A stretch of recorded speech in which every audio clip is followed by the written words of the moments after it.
Now, Kevin Lee has finally re-signed with the UFC. Definitely something that I'm excited about. Definitely something that many people are excited about. And in this video, I kind of wanted to talk about it, but also talk about who he could fight next. So Kevin Lee, he wants to fight soon. He wants to fight in spring, which I believe is March, April, May. So within the next like 3 or 4 months, really.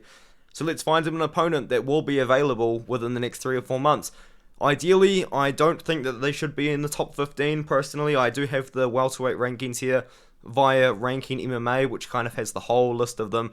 It's about 75 welterweights in total, but here we go. Kevin Lee. So who he has fought recently is Daniel Rodriguez. We can't do that. He's also fought RDA, and I thought about that matchup too. Would be kind of cool because RDA is looking for fights. I believe he even called out Bilal Muhammad recently, like he's really trying to get a fight.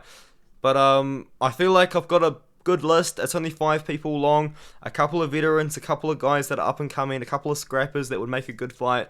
And one of those scrappers that would make a good fight is Bryan Barberena. I feel like he's got that name value that would entice Kevin Lee to come back.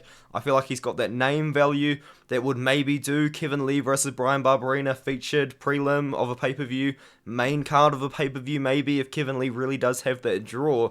But we do also have to consider that Kevin Lee come off that win over Diego Sanchez, but he didn't look amazing over Diego Sanchez. So definitely a winnable fight for Kevin Lee. I think he would beat Bryan Barberena, and I think that he does have that name value that would entice Kevin Lee to coming back. The next one is Nico Price, another guy with a pretty good amount of name value, another guy that is a little bit of a pay-per-view drawer, a guy that a lot of people know, and unfortunately he's not on the best streak right now, but I do think that Kevin Lee would be a guy that he'll be interested in fighting. He did just recently lose to Phil Rowe, which wasn't really his best performance, but Phil Rowe ended up getting it done. And I do think that Nico Price and Kevin Lee would be a good matchup. I think once again Kevin Lee would win this one too.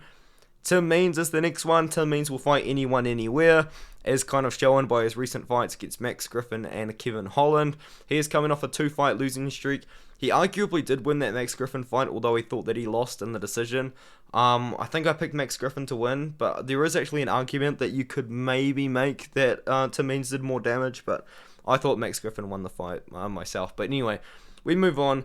Tim Means is definitely a guy that would fight him. Robbie Lawler is a guy that the MMA Guru brought up, so I'm going to give him some credit before people go around saying that I copied him, which they love to do, which is amazing. But anyway, so Robbie Lawler, 40 years old at this point. I believe he's getting pretty old. He's on a losing streak, or was on a losing streak, and then he beat Nick Diaz, but Nick Diaz didn't really show up, and maybe, I don't know, I was going to say maybe you could do Nick Diaz versus Kevin Lee. I just don't think that's a good idea.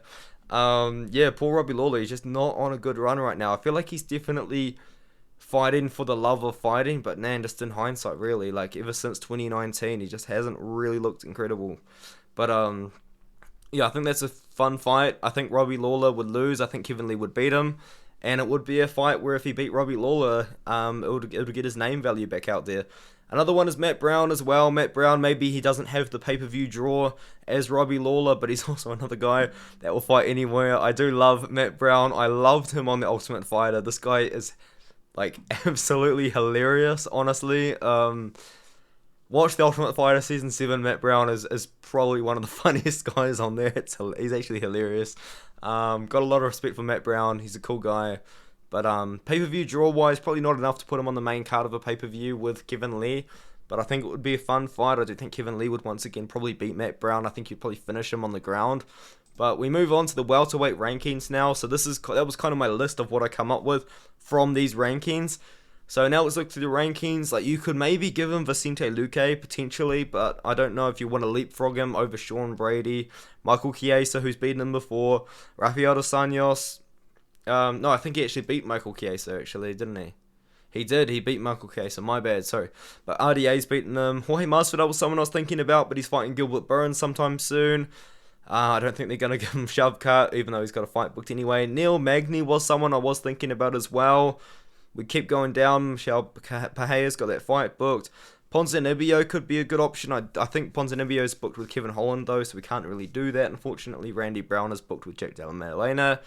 Muslim Salikov, you could do that, but I think that if Muslim Salikov did happen to win, he's like 38 years old, so you can't really do anything with that name value, you know what I mean? Like, because he's probably going to retire soon, so Chaos Williams was another guy I was really looking forward to, and I completely forgot he has that fight booked with Rolando Bedoya, which I'm really, really looking forward to. But, yeah, I thought that was a good fight, but it's probably not going to happen. Alex Morono could be a good fight too. He doesn't really have that pay-per-view draw. He's probably not really got that personality for the press conference, so probably not a main card of a pay-per-view fight, really.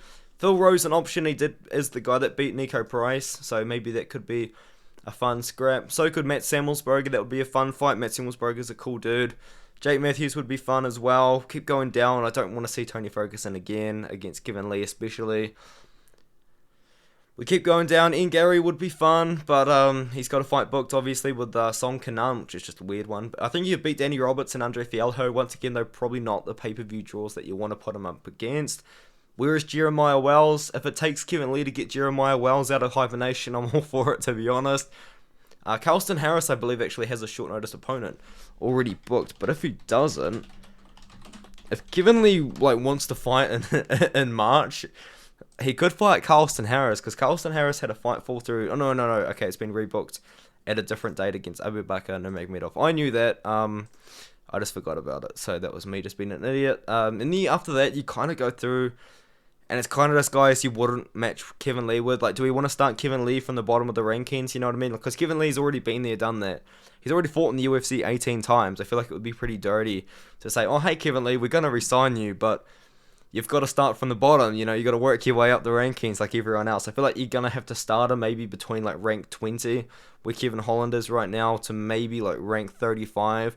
If he wins that fight and he wants a top 15 opponent and that's what he's demanding, you could probably justify giving him a top 15 opponent. But if he's not demanding a top 15 opponent, you could probably give him someone ranked around 15 to 25 and then give him top 15. Because at the end of the day, though, Kevin Lee, he is, 1, 2, and 3 in his last 5. I feel like we probably want to green that record up a little bit on Tapology. So let's give him a couple of guys that I think he would beat. I think you beat Brian Barberena. And if he beat Brian Barberena, you could probably just give him Nico Price. That would make sense. Or Phil Rowe. Or something like that, depending on how things kind of work out. I think him versus Mikhail Pahea would be a fun scrap. I think Mikhail Pahea does lose to Sean Brady. But I think that would be a fun fight. Let me know what you think, though. I'm definitely interested in hearing what you guys think in the comment section below. Who do you think Kevin Lee's going to return against? And I'll see you in the next video. I don't know what it's going to be about. This video was kind of dry. I'm not going to lie. I don't really have any good video ideas. So, it's a tough one. It's tough for me, I'm really excited for UFC 284, though. As always, live streaming on UFC 284, so please do just pop in, even if you just pop in for a minute or so, just to say hi. I really would appreciate it. But I'll see you in the next video. Thank you so much for watching. Like, subscribe, comment, and all that, and I'll see you.